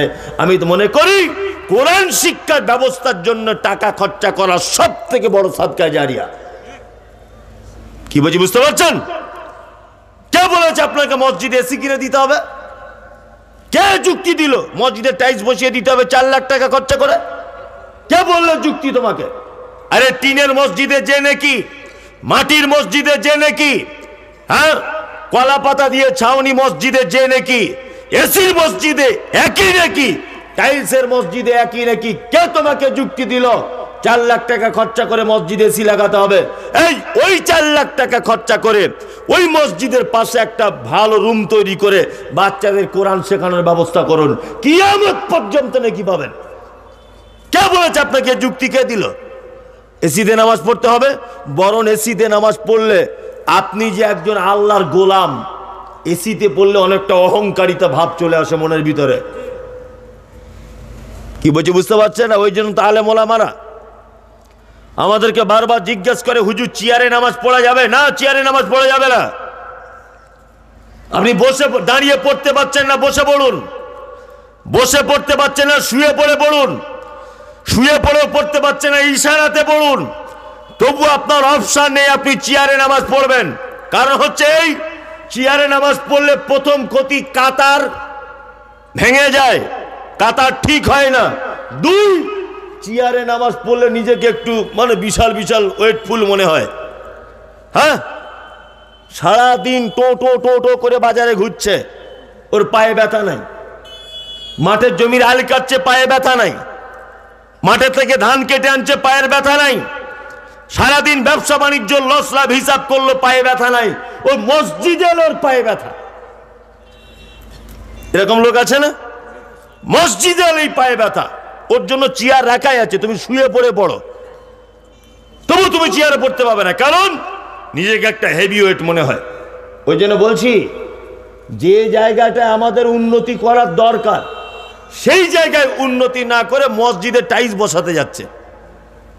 কে যে সব যুক্তি দেয়, তাই বলে আমি বলছি না যে মসজিদে আপনি দান করবেন না, আমি এই কথা বলছি না। আমি আপনাকে বলতে চাইছি যে গুরুত্ব বেশি কোনটা। কি বলছি বুঝতে পারছেন? গুরুত্ব কোন জায়গাটা বেশি, এটা লক্ষ্য রাখতে হবে। চলুন, এতক্ষণ দান সম্পর্কে, সাদাকা সম্পর্কে আপনারা শুনলেন, তাই তো? এইবার আপনাদেরকে একটা মজার কথা বলি। আচ্ছা, পৃথিবীতে যত আমলকারী আছে, আল্লাহ সুবহানাহু ওয়া তাআলা মাত্র চারটে আমলকারীর ব্যাপারে আল্লাহ সুবহানাহু ওয়া তাআলা বলছেন যে এদেরকে আমি খুব ভালোবাসি, এরা আমার কাছে উত্তম বান্দা। কারা? আল্লাযীনা ইউনফিকুনা ফিস সাররাই ওয়াজ যাররাই ওয়াল কাযিমিনাল গায়যা ওয়াল আফিনা আনিন নাস ওয়াল্লাহু ইউহিব্বুল মুহসিনিন। আল্লাহ বলছে যারা দান করে সচ্ছলতায় অসচ্ছলতায়, মানে অভাবে থাকলেও দান করে আর ধনী হয়ে গেলেও কি দান করে। দুই কোয়ালিটি হলো। 3 ওয়াল কাযিমিনাল গায়যা, রাগ হয়ে গেলে রাগকে কি করে? কন্ট্রোল করে নেয়। ওয়াল আফিনা আনিন নাস, অপরাধীকে ক্ষমা করে দেয়। আল্লাহ বলছে আল্লাহু ইউহিব্বুল মুহসিনিন, নিশ্চয়ই আমি এই মুহসিন বান্দাদেরকে খুব ভালোবাসি, খুব মহব্বত করি এদেরকে। তাহলে মহব্বতকারীদের 4টে গুণের 2টো গুণ কি? যারা সচ্ছলতা এবং অসচ্ছলতায় কি করে? দান করে, তাই না? এইবার আপনাদেরকে একটা মজার কথা বলে দিই, সেটা হচ্ছে এই, যাদের বর্তমানে টাকা হয়ে গেছে না, এরা ভেবেছে কি ছিনু আর কি হনু, এরকম একটা ব্যাপার। আলেম ওলামাদেরকে দেখলে সালাম করে না, ভাবে যদি দিলালপুর মাদ্রাসার বিল কাটে। সালাম দিলেও করে না, ভয় করে, তাই না? খুব ভয় করে। জলসায় দাওয়াত করলেও আসে না, গেলে টাকা দিতে হবে। মসজিদে ভয়ে আসে না, মসজিদের কাজ চলছে বলে টাকা দিতে হবে, তাই না? আপনাকে একটা ছোট্ট কথা আমি বলে রেখে যাচ্ছি, শুনে রেখে দেন। ভাববেন যার টাকা যত বেশি তার পরীক্ষা তত কি বেশি, তাই না? আপনি ব্যবসা করেন তো, মাছের ব্যবসা করেন, ধরে নেন প্রতিদিন 300-400 লাভ হয়। হঠাৎ করে আজকে লাভ হয়ে গেছে 1,500 টাকা। হঠাৎ আপনি বগল বাজাচ্ছেন খুব, ওই 1,500 টাকা লাভ করে নিয়েছি, বিশাল ব্যাপার, এরকম একটা ব্যাপার। বাড়িতে ওর স্ত্রী বলছে হ্যাঁ কত হলো লাভ? বলছে আর বলিস না, এরকম যদি প্রতিদিন হয় আমি তো মুকেশ আম্বানির পরের বিল্ডিংটা আমি কিনবো, এরকম ব্যাপার। মানে কি প্রতিদিন 500 হতো, আজকে হয়েছে কত? 1,500। লোকটা ব্যবসায় বার হয় কখন? ফজরের যখন মুয়াজ্জিন আজান দেয় তখন। কি বললাম বুঝলেন? আর বাড়ি ফেরে কখন? দুপুর 2টোয়। গরমের দিন, গ্রীষ্মকাল, খুব গরম। ও মাছটার সব বাজার থেকে বিক্রি টিক্রি করে টাকা পয়সা গুনে 1,500 টাকা লাভ। এখন বাড়িতে গোসল করে সবে মাত্র খেতে বসেছে, ভাত এক গাল এরকম তুলেছে, এক গাল তুলেছে। এই সময়তে ওর দরজার সামনে একজন, কাবলু চাচা বাড়িতে আছো? এই কে কে? না আমি এই গুমানি থেকে এসছি, শ্রীক্ষণ বাজারে আমার বাড়ি। আমার নাম লাইলা বানু, আমার স্বামী নেই তো, একটা ছেলে ক্যান্সার রোগে আক্রান্ত, চিকিৎসা করাতে পারছি না, ওই জন্য এসেছি। শালা জুত করে খেতেও দেবে না একটু? সারাদিন খেটে খুটে বাড়ি এলাম আর ভিখারি চলে এলো। আবার এক গাল তুলেছে। আবার একজন, কাবলু চাচা আছো বাড়িতে? কে? না আমি একজন অন্ধ মানুষ এসেছি। বাড়ি কোথায়? না আমার ফারাক্কায় বাড়ি। টাইম গেল নেই, 2টোর সময়তে ভিক্ষা করতে আসে। ব্যবসা বাণিজ্য করে এখন কলকল করে শরীরে ঘাম ঝরছে, তুমি ভিক্ষা করতে আসছো? আল্লাহ বলছে আমার নাম রব, প্রতিদিন 200-300 করে লাভ হয়, আর আজকে তোকে লাভ দিয়েছি কত? 1,500 টাকা।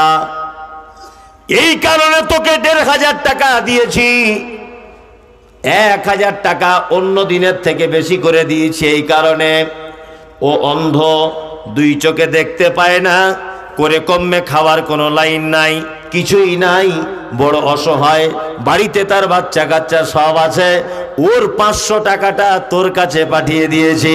ওরে বেটা ক্যান্সারের রোগে আক্রান্ত, ওর জন্য 500 টাকা তোকে বেশি করে দিয়ে দিয়েছি। এখন তুই হঠাৎ করে ভাত খেতে বসে গেলি, আর ওরা দুজন চলে আসবে, আর তুই যদি ধমকে দিয়ে বার করে দিস, তারপরের দিন ব্যবসায় যাবি, পুঁজি আউট করে দিব আমি আল্লাহ, টোটাল পুঁজি আউট। এটা আল্লাহ পারে কি পারে না? পারে। 500 টাকা দিতে বলিনি, আপনি অন্তত পক্ষে 20 টাকা করে 40টা টাকা তাদের হাতে দেন, দেন। আল্লাহর প্রশংসা করুন, আল্লাহ প্রতিদিন তুমি আমাকে 500 টাকা লাভ দাও, আজকে 1000 টাকা আরও বেশি দিয়েছ। ওই জন্য দিলালপুর মাদ্রাসায় 50 টাকা দিলাম, তবলিগি জলসার প্যান্ডেল ট্যান্ডেল খরচা হয়েছে, কমিটিকে 50 টাকা দিলাম। একটা বিধবা মেয়ে এসেছিল, তাকে 20 টাকা দিলাম। একটা অন্ধ এসেছিল, তাকে 20 টাকা দিলাম। আল্লাহ বলছে আমাকে যদি ফেরত দিয়ে দিস, তারপরের দিন আবার 3000 টাকা লাভ দিয়ে দেবো। আর যদি অন্ধকে দরজা থেকে ফেরত দাও, বিধবাকে যদি দরজা থেকে ফিরিয়ে দাও, এতিমকে যদি গলা ধাক্কা দিয়ে ছোট বড় করে কথা বলে ফেরত দিয়ে দাও, তাহলে তারপরের দিন ব্যবসায় যাবে, তোমার ব্যবসার 12:30 বাজিয়ে দেব। এটা আল্লাহ পারে? পারে। কত লোককে দেখেছি 5 তলায় বাস করতে, এখন গাছতলায় করে। আবার কত লোককে দেখেছি গাছতলায় বাস করত, 5 তলাতে করে। আমি একটা জিনিস খুব ভালো করে বুঝেছি, পৃথিবীতে যদি কেউ ধনী হতে চায়, যে আমি সুপার পাওয়ার ধনী হব, কোটি কোটি কোটি কোটি টাকার মালিক হব, ধনী হতে গেলে প্রথম কাজ দান করা শিখতে হবে। যে দান করতে পারে না, জীবনে কোনো দিন ধনী হতে পারবে না। কি বললাম বুঝলেন? আর বখিল লোকেদের থেকে বড় বিপদে পৃথিবীতে আর কেউ নেই। গ্রামগঞ্জে দেখবেন কিছু বখিল, চামারের বেটা চামার, লাখ লাখ টাকার মালিক, এখনো পর্যন্ত জুতোর ফিতে সেলাই করে তবে পড়ে, নতুন জুতো কেনে না। এরকম চামার আছে না? একটা জ্যাকেট কিনেছে 13 বছর ধরে পড়ছে, শীতকালে নতুন কেনে না। জীবনে কোনোদিন বাজারে ভালো মাছ, ভালো মাংস, খাসির মাংস খায় না, অথচ কোটি কোটি টাকা। আচ্ছা, এরকম চামার লোক, ওর খুব বিপদ। ও দুনিয়াতেও না ভালো জিনিস খেতে পারলো, গরিবের হালাতে থাকলো, আর আখেরাতে আমিরদের কাতারে দাঁড় করিয়ে আল্লাহ তাআলা হিসাব নেবেন। এই তুই চামারগিরি করবি কর, কিন্তু তোকে তো আমি দিয়েছিলাম টাকা পয়সা, তুই মুকেশ আম্বানির লাইনে দাঁড়া, তোর এখন হিসাব হবে। ও তখন মনে মনে ভাববে, এলা দুনিয়াতেও ভালো লুঙ্গি পরতে পারলাম না, আন্ডার প্যান্ট পরে ঘুরলাম, আর ছেঁড়া গেঞ্জি, পুঁই রান্নার ডাল আর কচু, ইলিশ মাছ চোখে দেখতে পারলাম না, খাসির মাংস জীবনে খেতে পারলাম না। আমি কেন মুকেশ আম্বানির কাতারে থাকবো? থাকতে হবে, কিছু করার নেই, তুমি তো চামার। কি বুঝলেন না? একদম দান করা শিখুন, দান করা শিখুন। যারা দানের ব্যাপারে প্রশস্ত করে দেয় নিজের হাতকে, আল্লাহ সুবহানাহু ওয়া তাআলা তাদের মালে বারাকা দান করেন। ইনশাআল্লাহ আমরা দানের ব্যাপারে সচেতন হব, ইনশাআল্লাহ, ইনশাআল্লাহ। তার নফল দান সম্পর্কে আমি মোটামুটি বলে দিলাম, প্রায় 1 ঘন্টার কাছাকাছি। এইবার আপনাদেরকে আমি একটা দ্বিতীয় যেটা বলবো, সেটা হচ্ছে সিয়াম। এবার আমার দিকে ফিরুন। আচ্ছা, বর্তমান বাজারে অনেক বক্তা আছে দেখবেন, এখনকার বক্তা তো বেশিরভাগ নকলকারী বক্তা। বক্তার নাম লিখছে অমুক সাহেব, নকল নূর মোহাম্মদ। বক্তা অমুক সাহেব, নকল বদরুদ্দোজা নাদবি। বক্তা অমুক সাহেব, নকল দেলোয়ার হোসেন সাইদি। মনে মনে ভাবি, সারা বক্তাই যদি নকল হয়, ও আসল কথা বলবে কি করে? তো নিজেই নকল। আচ্ছা না, কত যে নূর মোহাম্মদ তা আল্লাহ ছাড়া কেউ জানে না, কত যে বদরুদ্দোজা নদবী তা আল্লাহ ছাড়া কেউ জানে না, কত যে দেলোয়ার হোসেন সাইদি আর কত যে আব্দুর রাজ্জাক বিন ইউসুফ বার হয়েছে। আল্লাহু আকবার। কি বললাম বুঝলেন না? তা মনে মনে ভাবছি, ও নিজেই যদি নকল হয়, তাহলে আরো কি আসল কথা বলবে? এবার আপনাদেরকে একটা কথা বলি। আচ্ছা, এটা কি মাস আরবি? শাবান। শাবান মাস, তাই না? শাবান মাসে বেশি বেশি কি করতে হয়? একটা লোক করেছেন, কেউ হাত তুলুন তো এখানে। কজন? মানে 1 2 3 4 5। ঠিক আছে, তুমিও করেছো বাবু, মাশাআল্লাহ। উম্মে সালমা রাদিয়াল্লাহু তাআলা আনহা তিনি বলছেন, যে আল্লাহ রাসূল সাল্লাল্লাহু আলাইহি ওয়াসাল্লাম শাহরাইন মুতাতাবিআইন পরপর 2 মাস সিয়াম রাখতে দেখেছি আমি। কোন মাস? শাবান আর রমাজান। তবে তিনি দুটো একটা সিয়াম শাবানে ছেড়েও ছিলেন। এক নাগারে কোন হাদিস থেকে প্রমাণ পাওয়া যায় 15 দিন পর্যন্ত, 15 শাবান পর্যন্ত আল্লাহ রাসূল সাল্লাল্লাহু আলাইহি ওয়াসাল্লাম সিয়াম পালন করতেন। এইবার আপনাদেরকে বলি নফল সিয়ামের গুরুত্ব কত। এক, আরাফার দিনে কেউ যদি সিয়াম পালন করে, কোন দিনে? আরাফার দিনে কেউ যদি সিয়াম পালন করে, গত 1 বছরের আগামী 1 বছরের পাপকে ক্ষমা করে দেওয়া হয়। 2, কেউ যদি আশুরার দিনে যদি সিয়াম পালন করে মুহররমের 9-10 তারিখে, তাহলে 1 বছর, গত 1 বছরের পাপকে কি করা হয়? ক্ষমা করে দেওয়া হয়।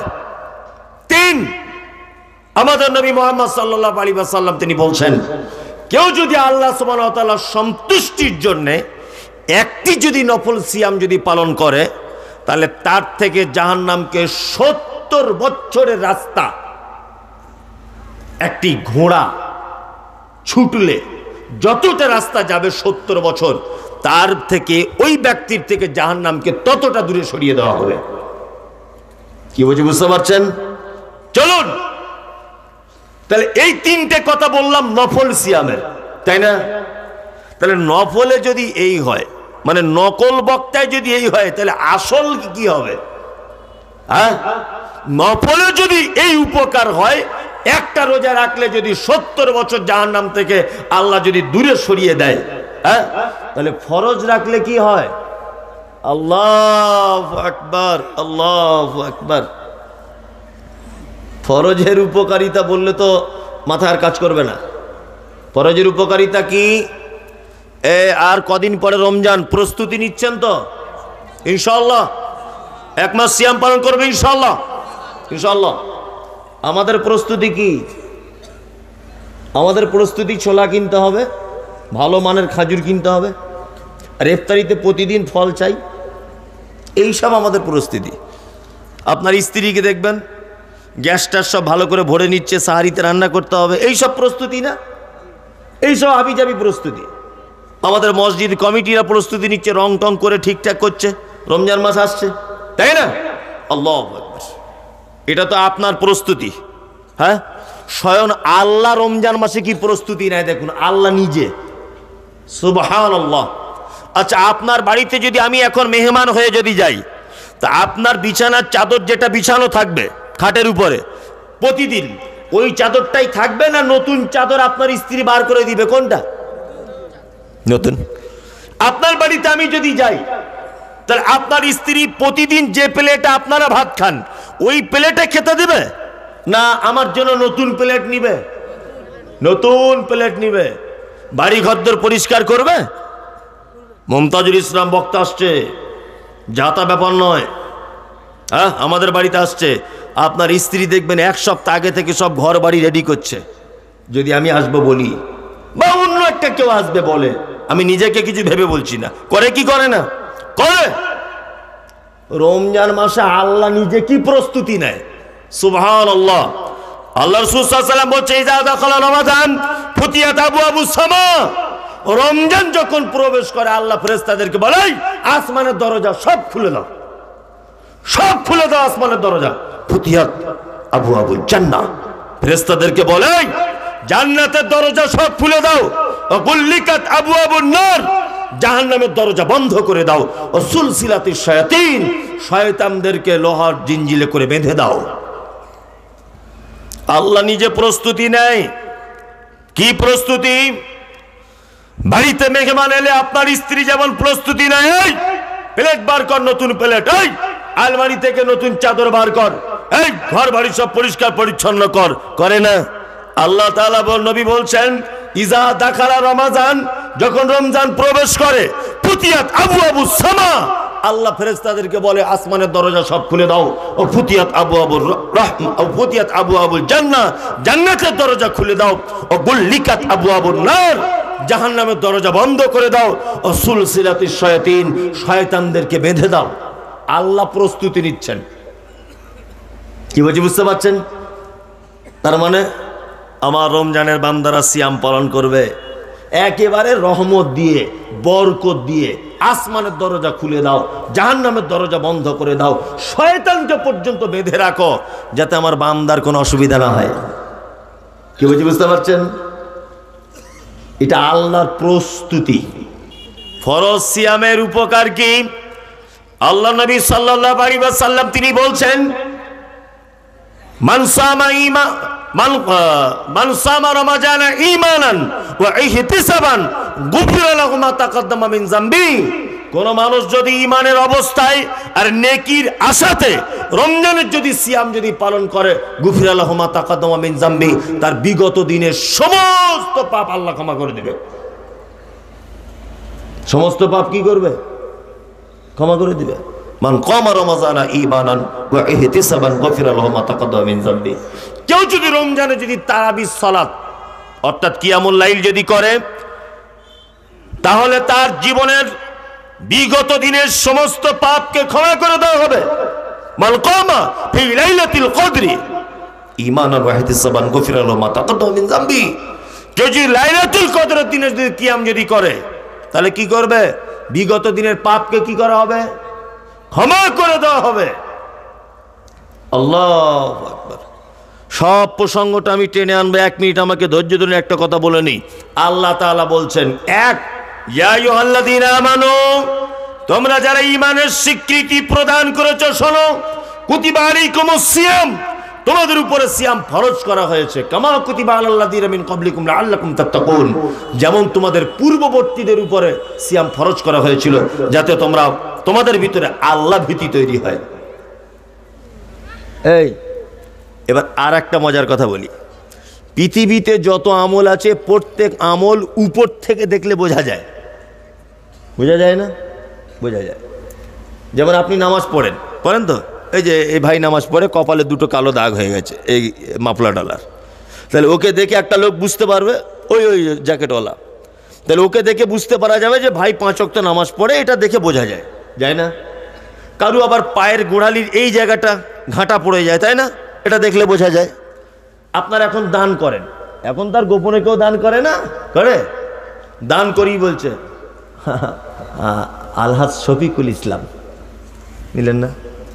তা কোনো কারণে খাতায় লেখা ছিল, বলতে ভুলে গেছে, আবার ঘুরে এসে বলছে আমার নামটা কই, আমারটা বললে না?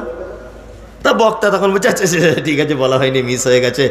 শফিকুল নাম দেখো, এ গ্রামে বাড়ি, আর জান্নাত দাও তুমি অতি তাড়াতাড়ি। ও আবার ঘুরে এসে বলছে শুধু শফিকুল না, আলহাজ শফিকুল। টাটকা হজ করে এসছি, টাটকা হাজি, আমি হাজি বলুন। কেউ বুঝতে পারছেন না? মানে আমাদের দানটা অনেকটা আবার লোক দেখানোর মতো হয়ে গেছে, হয়ে গেছে না? তার মানে আপনার দানও এখন বুঝতে পারা যায় যে আপনি শফিকুল 50,000 টাকা দিয়েছেন, তাই তো? এবার একটা কথা বলি, পৃথিবীতে একটি মাত্র ইবাদত, আপনি যে হজ করেন, হজের একটা নিদর্শন আছে, এই বড় পাঞ্জাবি আনবেন মক্কা থেকে, খেজুর আনবেন, জমজমের পানি আনবেন, না আনবেন, লোকে হাজি বলে ডাকবে, তার মানে এরও বাহ্যিক দৃষ্টিতে বোঝা যায়, যায় কি যায় না? আর একটা কথা বলি, ফিতরা কি দিয়ে দেবেন এবং কার কাছে দেবেন? এক, স্পষ্টভাবে যখন হাদিস রয়েছে স্পষ্ট, তখন আপনি খাদ্যদ্রব্য দিয়ে দেবেন, আপনি যেটা খান টাকা দিয়ে দিতে যাবেন না, খাদ্যদ্রব্য দিয়ে দিবেন। কি বললাম বুঝলেন? এক। দুই, কোথায় ফিতরা জমা করবেন, কিভাবে দিবেন, এক, এটাও জেনে নেওয়া দরকার আছে না নেই? আছে। প্রথম নম্বর আমাদেরকে দেখতে হবে যে সুন্নত পদ্ধতি কোনটা। সুন্নত পদ্ধতি হচ্ছে ফিতরা নিজে নিজে বিলি বন্টন করা, নিজের ফিতরা নিজে দেওয়া, এটা কি সুন্নত। এবার আপনি যদি মনে করেন যে মোড়লের কাছে জমা করব, এগুলো হয় আপনাদের এলাকায়? হয়। মোড়লের কাছে আপনি জমা করবেন কোন উদ্দেশ্যে? যাতে গরিব মানুষরা পরিমাণে একটু বেশি পায়, এই কারণে, তাই তো? কোন মোড়লের কাছে জমা করবেন? যে মোড়ল ঈদের নামাজ হয়ে যাচ্ছে তবুও ফিতরার চাউল, ফিতরার গম এইগুলো বিতরণ করছে না, এই মোড়লের কাছে ফিতরা জমা করা যাবে না। কি বলছি বুঝতে পারছেন? ফিতরা জমা করতে হবে ওই মোড়লের কাছে যে মোড়ল ঈদের চাঁদ ওঠার পরই ফেতরা যারা হকদার তাদের বাড়িতে তাদের ন্যায্য পাওনাটা বুঝে পাঠিয়ে দেয়, এই মোড়লের কাছে আপনি ফেতরা জমা করবেন। কিছু কিছু মোড়ল আছে গ্রামে, আছে না? হ্যাঁ, ফেতরা ঈদ হয়ে যাচ্ছে 15 দিন, তখনও পর্যন্ত ফেতরার চাল মসজিদে পড়ে আছে, বিলি হয়নি। হচ্ছে কি হচ্ছে না? এই রকম মোড়লের কাছে ফেতরা জমা করবেন না। সব থেকে উত্তম নিজের ফেতরা নিজে বিতরণ করে দেবেন। কি বলছি বুঝতে পারছেন? বর্তমান মোড়লদের যে অবস্থা, এদের কাছে জমা না করাই ভালো। তবে জমা করতে পারেন, এই রকম মোড়ল হলে পারেন, যে মোড়ল একেবারে হাদিস এবং কোরআন অনুযায়ী আপনার ফেতরাটা গরিব অসহায় মানুষদের বাড়িতে পৌঁছে দিবে, এই মোড়লের।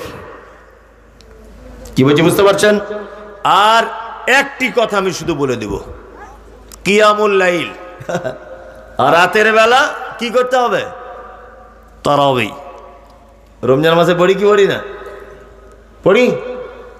পড়ি। রমজান মাসে তারাবি পড়ি। কত রেকাত পড়বো আমরা? 8 রেকাত। আয়েশা রাদিয়াল্লাহু তাআলা আনহা তিনি বলছেন, আল্লাহর নবী সাল্লাল্লাহু আলাইহি ওয়াসাল্লাম রমাজান এবং রমাজানের বাইরে কিয়ামুল লাইল অর্থাৎ রাত্রির সালাত 11 রেকাতের বেশি পড়তেন না। দেখুন, এখানে একটা মজাদার কথা বলি। কিছু মানুষ আছে যারা 20 রেকাত তারাবি পড়ে না? পড়ে। আয়েশা রাদিয়াল্লাহু তাআলা আনহার এই হাদিসটা যদি একটু বোঝেন, আপনার কাছে অনুরোধ। আল্লাহ নবী সাল্লাল্লাহু আলাইহি ওয়াসাল্লাম বিবি আয়েশা বলছেন কি, যে আল্লাহ রসুল 11 রেকাতের বেশি পড়তেন না। যদি তিনি বলতেন এই কথাটা যে 11 রেকাতের কম পড়তেন না, তাহলে বেশি পড়ার একটা অপশন ছিল, তাই না? আম্মাজান আয়েশা যদি এইভাবে বলতেন যে আল্লাহ নবী সাল্লাল্লাহু আলাইহি ওয়াসাল্লাম রমজানে এবং রমজানের বাইরে 11 রেকাতের কম পড়তেন না, এই কথাটা যদি বলতেন, তাহলে বেশি পড়ার একটা সম্ভাবনা ছিল। কিন্তু আম্মাজান আয়েশা বলছেন যে আল্লাহ রসুল রমজানে এবং রমজানের বাইরে 11 রাকাতের বেশি পড়তেন না। তার মানে আর বেশি পড়ার অপশন থাকলো না। 11 রেকাতই সুন্নত। কি বললাম বুঝলেন? 8 রেকাত তারাবি 3 রেকাত বেতের, 10 রেকাত তারাবি 1 রেকাত বেতের, যেভাবে হোক 11 রেকাত আপনাকে পড়তে হবে। 20 রেকাত যারা পড়ছেন, আপনি 100 রেকাত পড়ুন, এতে আমাদের কোনো অসুবিধা নাই। তবে সুন্নতের খেলাফ। কি বলছি বুঝতে পারছেন? সুন্নতের খেলাফ। আমরা রমজানের জন্য প্রস্তুতি নেব ইনশাল্লাহ। ইনশাল্লাহ রমজানের প্রস্তুতি নেব তো? হ্যাঁ। রমজানে কোন আমল সব থেকে বেশি বেশি করব? ইয়েস, কোরআন তেলাওয়াত। কি করব? কোরআন তেলাওয়াত। সর্বক্ষণে বসে বসে কোরআন তেলাওয়াত করবেন। কি বললাম বুঝলেন? কারণ এই মাসে কোরআন কি অবতীর্ণ হয়েছে, এটা কোরআন অবতীর্ণের মাস। এটা কোরআন অবতীর্ণের মাস, বরকতের মাস। আমরা তো প্রত্যেক ইবাদতটা উৎসবে পরিণত করেছি, তাই না? উৎসব। এই যে রমজান মাস আসছে, মসজিদে জুতো চুরি, 3 বেলা জুতো চুরি। আর তারপরে ইমাম সাহেবের তো চাকরি যায়, ফতোয়ার শেষ নাই। ইমাম সাহেব একটু ঘুমাবে আরাম করে, তাও জায়গা নেই, ঘুমাচ্ছে। মৌলভী সাহেব কি ব্যাপার? সব গন্ডগোল হয়ে গেছে। কি গন্ডগোল হয়েছে? ওই যে ওই দেয়াল থেকে পড়ে গিয়ে একটু কেটে রক্ত বার হয়ে গেছে, হবে। ফতোয়া দিয়ে আবার শুয়ে পড়লো। আরেকজন এসে বলছে, হুজুর চোখে ড্রপ দেওয়া যাবে? ড্রপ? হ্যাঁ যাবে। আবার ঘুমিয়ে পড়লো। আবার একজন এসে বলছে, সর্বনাশ হয়ে গেল হুজুর। কি না, খাজুর খেয়ে ইফতার করার সুন্নত, পানি খেয়ে করেছিলাম, চলবে? ফতোয়া শেষ নাই। আসলে 11 মাস হারাম করে মসজিদে আসে নাই। রমজান মাসে মনে হচ্ছিল আব্দুল কাদের জিলানী আমাদের গ্রামে এসছে, এত পরেশগার, তাই না? অটোমেটিক কানে দাঁতন গোজা আর সাদা লুঙ্গি, সাদা পাঞ্জাবি, আর অটোমেটিক মসজিদে বসে আছে। অথচ 11 মাস কোনো খোঁজ নাই। আচ্ছা,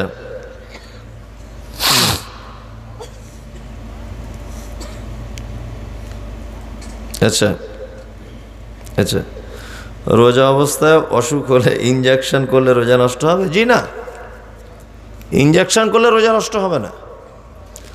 ওই ইনজেকশন করলে রোজা নষ্ট হবে যে ইনজেকশন করলে ক্ষুধা লাগবে না। কি বলছি বুঝতে পারছেন? যে ইনজেকশন করছেন, হয়তো এমন ইনজেকশন করছেন যে ডাক্তারবাবু আমাকে ইনজেকশন করে দেন যাতে খিদে না লাগে, এই ইনজেকশন যদি আপনি করেন তাহলে আপনার রোজা হবে না। কিন্তু আপনার অন্য কোনো সমস্যা রয়েছে, তাই না? সেই সমস্যার কারণে আপনি রমজানে ইনজেকশন নিতে পারেন, কোনো সমস্যা নাই। নাকে ড্রপ দিতে পারেন, চোখে ড্রপ দিতে পারেন, কোনো সমস্যা নাই। হালকা যদি একটু কেটে যায়, কোনো সমস্যা কি নাই। কোথাও মলম লাগাতে পারেন, কোনো সমস্যা নাই। প্রচন্ড রোদ্দুর, গরমের তাপ, যদি মনে করেন একটু ঠান্ডা পানিতে বসে থাকবো কিছুক্ষণ, পারেন, সমস্যা নেই। এইখান থেকে এই দিকে কিছু না গেলে হলো। মেন কথা বুঝতে পেরেছেন? এইখান থেকে এই দিকে পাঠানো যাবে কি না। বাকি যেগুলো সাধারণ গতিতে হয় সেগুলো আপনি করতে কি পারবেন। এইবার আপনাদেরকে আমি একটা মজার কথা বলবো। আচ্ছা, এতক্ষণ পর্যন্ত যা কিছু শুনেছেন এগুলো কি মানা যাবে? যাবে? রমজানে রোজা রাখবে ইনশাল্লাহ, দান বেশি বেশি করবে ইনশাল্লাহ, ইনশাল্লাহ। আর যদি না মানেন, আপনার ব্যাপারে আল্লাহ একটা ওষুধ দিয়েছে। যদি আপনি না মানেন, আমি দু তিনটে কথা বলে দিচ্ছি, দু তিনটে কথা খুব মনোযোগ দিয়ে শুনবেন। আচ্ছা, উটের নাম শুনেছেন? আল্লাহ সুবহানাহু ওয়া তাআলা পবিত্র আল কোরআনের ভিতরে বলছেন, কি বলছেন? আফালা ইয়ানজুরুনা ইলাল ইবিলি কাইফা খুলিকাত। আল্লাহ বলছেন, তোমরা কি উটের দিকে তাকিয়ে দেখো না তাদেরকে কেমন করে বানালাম?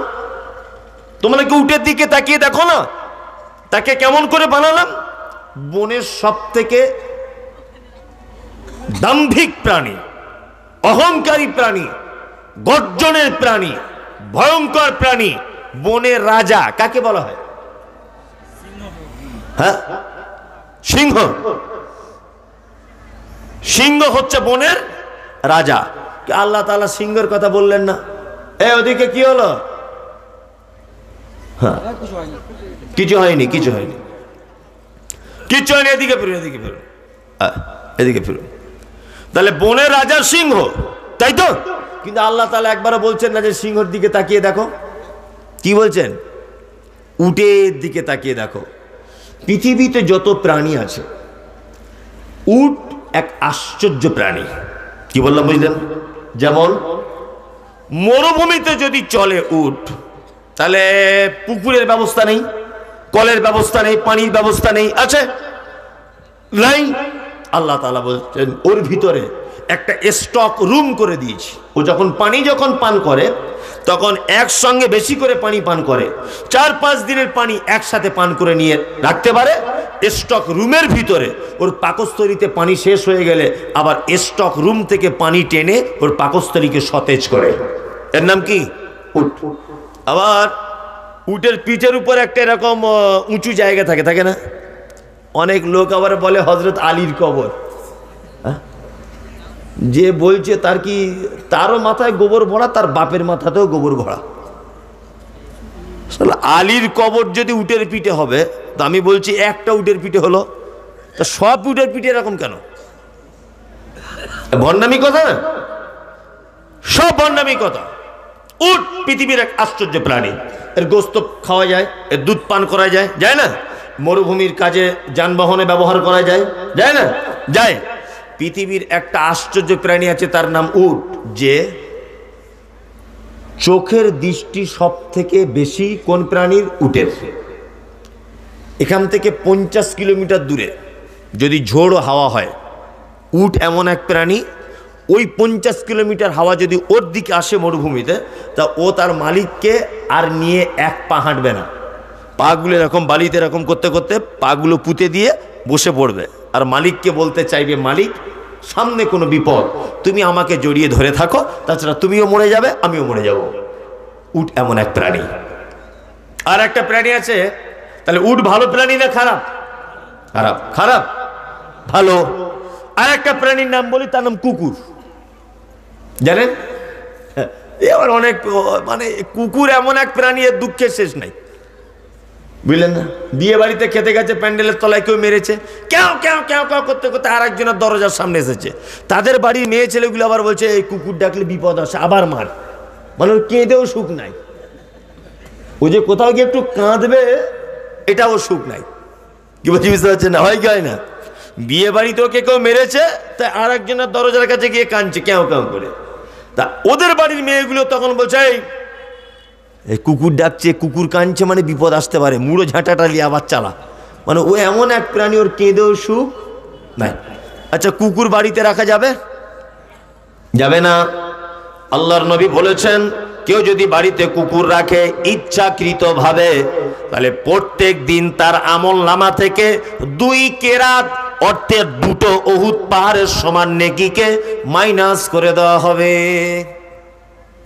2 উহুদ পাহাড় সমান নেকি মাইনাস করে দেওয়া। কেউ যদি বাড়িতে কুকুর ইচ্ছাকৃত যদি রাখে, তবে প্রশিক্ষণ প্রাপ্ত কুকুর যদি হয়, যেমন ঘরের মুরগি কোনটা বুঝে আর বাইরের মুরগি কোনটা বুঝে। ঘরের লোক এলে ডাকে না, বাইরের লোক এলে বু বু বু বু করে চিল্লায়, চিল্লায় না?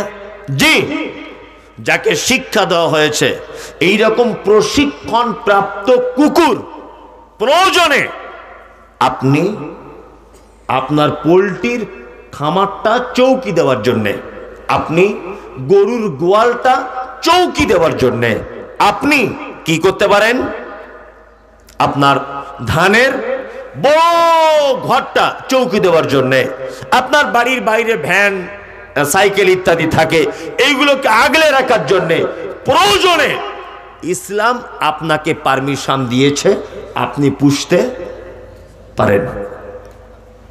তাহলে কুকুর ভালো না খারাপ? খারাপও দিক আছে, ভালো দিকও আছে, তাই না? চলুন। আচ্ছা, আরেকটা প্রাণী, যে প্রাণীর ব্যাপারে আল্লাহ তাআলা বলছেন কি, ইন্নামা হাররামা আলাইকুমুল মাইতাতা ওয়াদ-দামা ওয়া লাহমাল খিনজির, নিশ্চয় তোমাদের জন্য হারাম করেছি মরা প্রাণী, রক্ত, শূকরের গোশত। শূকর খাওয়া কি হারাম? পৃথিবীতে হারাম শূকর কেন করা হয়েছে? আল্লাহ, পৃথিবীতে যত প্রাণী আছে প্রত্যেক প্রাণী পরিষ্কার পরিচ্ছন্ন পছন্দ করে, করে না? প্রতিটা প্রাণী করে নাকি? মুরগি দেখবেন ডিম পাড়ার পরে নিজের গাটাকে, শরীরটাকে এরকম করে ঝেড়ে নেয়, দেখবেন বাড়িতে। শালিক পাখি দেখবেন মাঠে কোথাও পানি পেলে গোসল করে নেয়। হ্যাঁ, শূকরের গোশ হারাম কেন সেটা বলছি। সব প্রাণী পরিষ্কার পরিচ্ছন্ন কি করে? পছন্দ করে। একটা বিড়াল দেখবেন চকচক চকচক করছে, বুঝছে? আচ্ছা, গরু সে দেখবেন চেষ্টা করে তার লেজ দিয়ে পরিষ্কার করতে নিজের দেহকে, তাই না? পৃথিবীতে একটা মাত্র প্রাণী আছে যে প্রাণী পরিষ্কার পরিচ্ছন্ন পছন্দ করে না, তার নাম শূকর। ও পরিষ্কার জায়গায় থাকলেও থাকবে না, ওকে নোংরা জায়গা না হলেও ঠিক জুত হয় না। কি বললাম বুঝলেন? এর নাম শূকর, এটা হারাম প্রাণী। আচ্ছা, শূকর কতটা হারাম? এই জায়গাটা যদি একটা গরু যদি হেঁটে হেঁটে যায়, বলুন তো এই জায়গাটা নামাজ পড়া যাবে কি যাবে না? যাবে। যদি একটা শূকর যায়, আর যাবে না, জায়গাটা ধুয়ে পরিষ্কার করে নিতে হবে। কি বললাম বুঝতে পারছেন? তার মানে বোঝা যাচ্ছে তার মাংস হারাম, তার দেহ হারাম, তার রক্ত হারাম, তার সমস্ত কিছুটাই হারাম, তাই তো? এইবার আপনাকে আমি বলছি, 3টে প্রাণীর ভিতরে সব থেকে খারাপ কে? শূকর। আল্লাহই বলেছেন এই কথা, তাই তো? জি, আল্লাহ পবিত্র আল কোরআন এবার একটা চমৎকার কথা বলছেন, আপনারা কেউ রাগ করবেন না কিন্তু। আল্লাহ বলছেন, ইন্না শাররাদ দাওয়াবি ইনদাল্লাহি সুম্মাম বুকমুল লাযিনা লা ইয়াকিলুন। সারা পৃথিবীতে যত প্রাণী রয়েছে আল্লাহ বলছে আমার কাছে নিকৃষ্ট প্রাণী ওই প্রাণী সুম্মুম বুকমুল লাযীনা লা ইয়াকিলুন, যাদেরকে আমি শোনার জন্য কান দিয়েছি, বোঝার জন্য হৃদয় নামক একটি জায়গা দিয়েছি, দেখার জন্য চোখ দিয়েছি, প্রতিটা জিনিস দিয়ে সাজানোর পরেও যারা আমাকে বুঝতে পারলো না, আমার বিধানকে মেনে নিতে পারলো না, আমার দ্বীনকে যারা জানতে পারলো না, আল্লাহ বলছে আমার নিকটে ওই প্রাণীরা সব থেকে নিকৃষ্ট প্রাণী। বলুন এবার কারা? মানুষ। আল্লাহ বলছে, কি বললাম বুঝলেন? তার মানে আমরা যারা দ্বীন বোঝার চেষ্টা করি না, বোঝার চেষ্টা করব ইনশাল্লাহ। ইনশাল্লাহ বলুন, ইনশাল্লাহ। এবার আর একটা চমৎকার কথা আপনাদেরকে বলি, সেটা হচ্ছে এই, দেখবেন যে পৃথিবীতে প্রতিটা প্রাণী আল্লাহর নির্দেশ অনুযায়ী চলে, তাই না? আল্লাহ যেটা খেতে মানা করেছে সেটা খায় না, আল্লাহ যেটা খেতে বলেছে সেটা খায়, খায় না? খায়। আপনার বাড়িতে, এদিকে ফিরুন, আপনার বাড়িতে একটা কুকুর আছে, 5 দিন বেঁধে রাখুন তাকে, ঘরে তালা মেরে রেখে দেন 5 দিন, আর তারপরে এই কাঁঠাল গাছের পাতা ভেঙে টাঙিয়ে দেন তো দেখি, খাবে? জীবনেও খাবে? খাবে না। আচ্ছা, আপনাদের বাড়িতে গরু আছে, আছে না? আছে। 4 দিন খেতে দেবেন না, তারপরে যদি মনে করেন যে একটু খাসির মাংস ভুনা করে বেশ ভাতের সঙ্গে মাখিয়ে ওকে দেবো, ও খাবে? খাবে? খাবে না। কারণ ও তৃণভোজী প্রাণী, ও সবুজ জিনিস খায়, ধান খাবে, গাছ খাবে, সবুজ পাতা খাবে, তাই না? কুকুর, কুকুর কিছু না পেলে মানুষ পায়খানা করলে তাই খাবে, কিন্তু কোনোদিন ও ওই আপনার ধানের জমিতে গিয়ে ধান খাবে না। খাবে? ভুট্টার জমিতে গিয়ে ভুট্টা খাবে?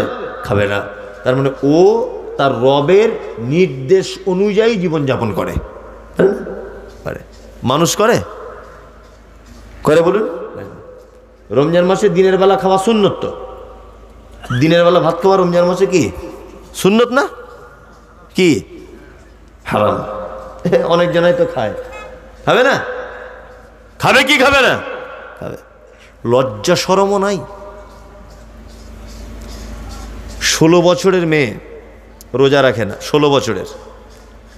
তোর মাকে জিজ্ঞেস করছি কি ব্যাপার বুবু, তোমার মেয়ে রোজা রাখছে না? বলছে ভাই মাধ্যমিক পরীক্ষাতে হয়েছে। রাই, পরীক্ষাতে কি হয়েছে? তোমার মেয়ে কি মাইকেল মধুসূদন দত্ত নাকি? কে তোমার মেয়ে? মাধ্যমিক পরীক্ষার সঙ্গে কি সম্পর্ক? বলছে আমার অল্প বয়সের মেয়ে, কি ভোরবেলা উঠতে পারে না হুজুর, ওই জন্য রোজা রাখেনি। তোমার মেয়ে অল্প বয়স? তোমার মেয়ে 9:30 স্কুলে যায়, আমরা বুঝি না? 11টা স্কুল খোলে, আর 9:30 তোমার মেয়ে ব্যাগ নিয়ে বেরিয়ে যায়। এই 1.5 ঘন্টা কি করে আমরা বুঝি না? তোমার মেয়ে কি করে? তোমার মেয়ে এখনো বাচ্চা, তোমার মেয়ে সারা রাত ঘুমায় না, SMS চ্যাটিং করে, মেসেঞ্জারে, ফেসবুকে, ইউটিউব, আপনার ওই আপনার এতে হোয়াটসঅ্যাপে, এগুলো আমরা বুঝি না? তোমার মেয়ে এখনো ছোট, তোমার মেয়ে সব বোঝে। ওকে বিয়ে দিলে কালকে মেয়ের মা হবে ও।